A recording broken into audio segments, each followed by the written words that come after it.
Buenos días, que Dios les bendiga, qué bendición poder estar nuevamente en nuestra lectura bíblica matutina. El día de hoy vamos a iniciar con la primera carta del apóstol Juan. Les pido para que vayan preparando su lectura. Vamos a leer los primeros 4 versículos de esta carta que escribe el apóstol Juan. Mientras usted ubica la lectura, quiero enviarles saludos, quiero agradecerles sus comentarios, también que comparta la lectura con sus contactos y también que usted se haya suscrito con nosotros. Si no lo ha hecho, le invito para que lo haga y así le podamos enviar todas las notificaciones a tiempo. Gracias por sus oraciones y vamos a dar inicio con esta hermosa carta. Antes que nada me gustaría hacer algunos apuntes de esta carta. Primeramente, podemos hablar del autor y la fecha en que fue escrita. Es importante decir que los apóstoles Pablo y Pedro tenían la costumbre de dar su nombre en la salutación o en el saludo que se encuentra al principio de cada una de sus epístolas. Pero no fue así con el apóstol Juan. El Apocalipsis sí da su nombre, pero ni el evangelio que escribió, ni las 3 cartas que se le atribuyen lo mencionan. Aunque sabemos que esta carta, así como las otras 2 que vamos a leer, fueron escritas por Juan, aquel conocido como hijo de Zebedeo. Vamos a decir también que tenemos evidencias de que Juan escribió esta carta y nos edifica leer cómo nos dará a conocer algunos temas muy importantes para nuestra vida cristiana. Por otro lado, también debemos decir que esta epístola o carta fue escrita aproximadamente en los últimos años de la década de los 80s o a principios de los 90s después de Cristo. Aunque la carta no identifica al destinatario, como le comento, se cree claramente que fue escrita en Éfeso y enviada como carta circular a las iglesias de Asia Menor. Así que, con estos datos que solamente son datos sugeridos y que nos dan un panorama general, podemos estar dispuestos a dar lectura al capítulo 1 en los primeros 4 versículos. Y quiero comentarle también que en esta carta encontramos 4 propósitos muy claros. Primeramente, el propósito por el cual se escribe es para que los creyentes tuviéramos comunión. El segundo propósito, para que nuestro gozo sea cumplido. Otro propósito es para que no pequemos deliberadamente. Y por último, para que supiéramos que teníamos vida eterna y para que creyéramos en el nombre unigénito del Hijo de Dios. Así pues, damos lectura a los primeros versículos. Dice: lo que era desde el principio, lo que hemos oído, lo que hemos visto con nuestros ojos, lo que hemos contemplado y palparon nuestras manos tocante al verbo de vida, porque la vida fue manifestada y la hemos visto, y testificamos y os anunciamos la vida eterna, la cual estaba con el Padre y se nos manifestó.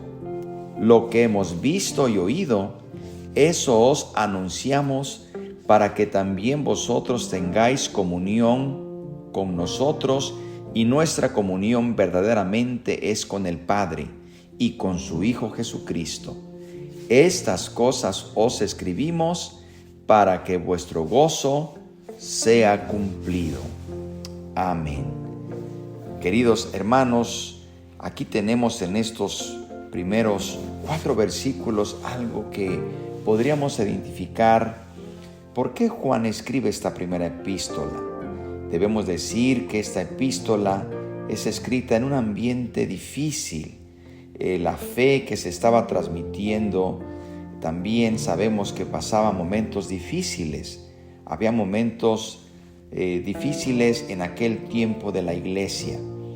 Pero aquí tenemos en estos versículos, primeramente, Juan dice con toda claridad y con toda certeza lo que era desde el principio. Esta es una frase poderosa porque Juan está afirmando la preexistencia, la eternidad y la autoexistencia de Cristo. Porque el Señor no existió ni comenzó a existir en Belén, sino que siempre ha existido por sí mismo. Por eso decimos que es el Hijo eterno del eterno Dios. Ahora habla del verbo de vida. El verbo quiere decir que Cristo es la expresión de Dios mismo. Por eso él mismo agrega que el verbo era con Dios y era Dios. Así que también habla de la vida. Tanto la vida física como la vida espiritual provienen de Cristo. Se menciona también en el verso 2 como la vida eterna. Es evidente en la frase que sigue que Cristo, queridos hermanos, claramente dice: porque la vida fue manifestada y la hemos visto, y testificamos y os anunciamos la vida eterna. Y nuevamente vuelve a decir: lo que hemos visto y oído, eso os anunciamos.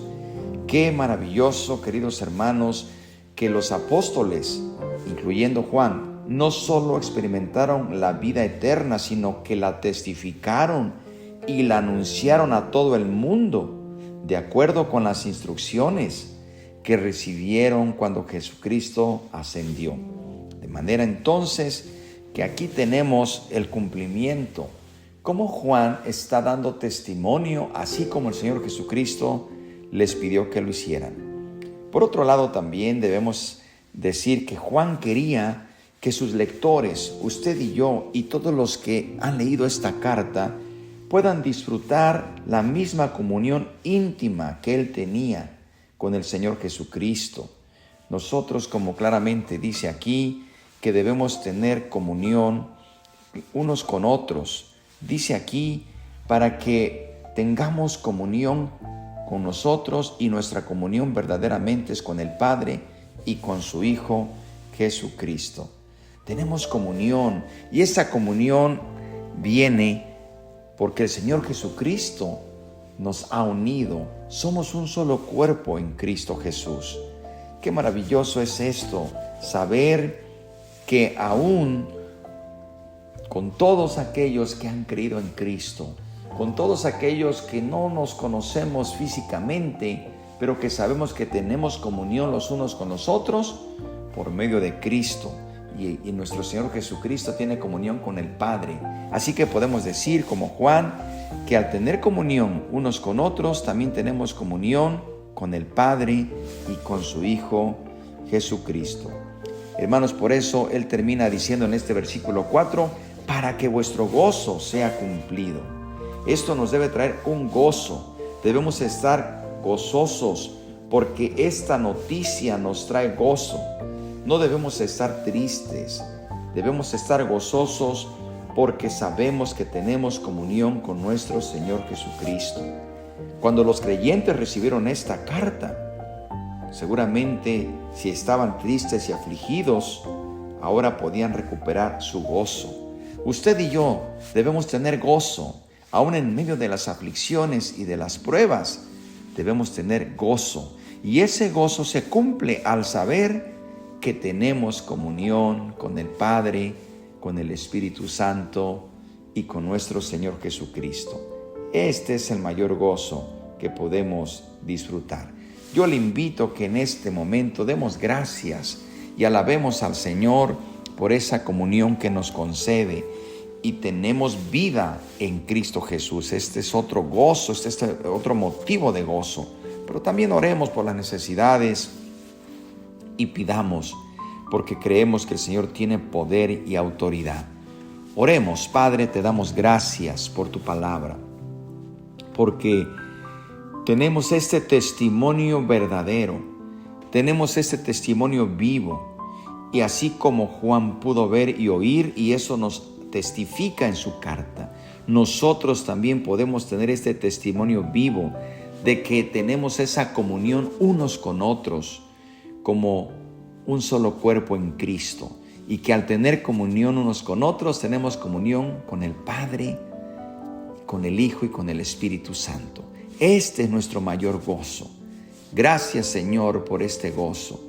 Pero también te pedimos que en medio de las pruebas y las tribulaciones, este gozo sea cumplido. Oramos por los que están enfermos, por los que están en tribulaciones, y que este gozo llene su alma, llene el corazón afligido y dé vida y vivifique el espíritu quebrantado. Te lo pedimos, Padre, en el nombre precioso de Cristo Jesús. Amén. Que Dios le bendiga, hermano y hermana y amigo, que tenga un día bendecido. El día de mañana le esperamos con nuestra siguiente lectura bíblica matutina para continuar del versículo 5 al 10, donde nos habla Juan en esta epístola acerca de que Dios es luz. Aquí le esperamos con el favor de Dios. Que la paz de Dios sea con cada uno de ustedes.